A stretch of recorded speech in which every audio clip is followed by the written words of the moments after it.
Hello কাছের মানুষজন, brand new যে ব্লগে আপনাদের স্বাগত। কেমন আছেন আপনারা সবাই? আশা করি ভালো আছেন।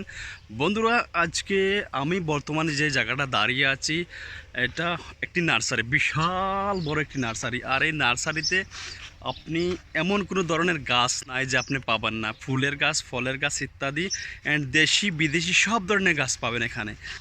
অ্যান্ড গাইস, তোমাদের সাথে আমি আরেকটা কথা শেয়ার করতে চাই। মাজরা যে শব্দটা, মাজরা শব্দটা হচ্ছে আরবি।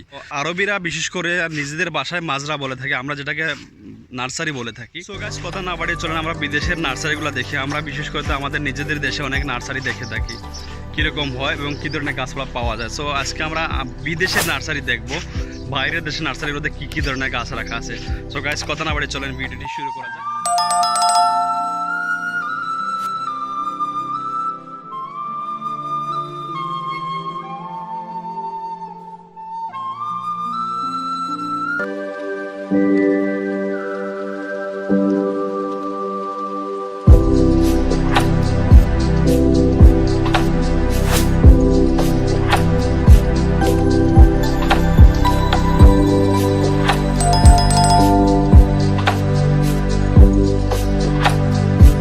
আমি দাঁড়িয়ে আছি একটি লেবু গাছের সামনে।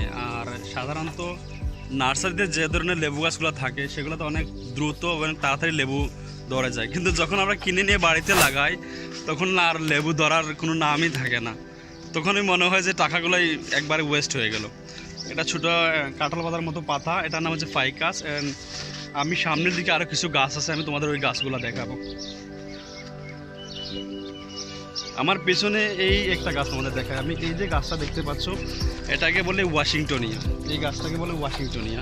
এই গাছগুলো বিশাল বড় হয়। আপনারা হয়তো খাজুর গাছ দেখেছেন, খেজুর গাছের মতো অনেক বড় বড় হয়ে থাকে এটা। তো এরকম অনেক ধরনের গাছ আছে, অনেক ধরনের গাছপালা আছে এখানে। এটা হচ্ছে বট গাছ। এই গাছটা হচ্ছে বট গাছ। বন্ধুরা, তোমাদের আমি আরেকটি গাছ দেখাই। এটা হচ্ছে তুঁত গাছ। আর এখানে শুধু এক প্রকারের তুঁত না, অনেক প্রকারের তুঁত গাছ পাওয়া যায়।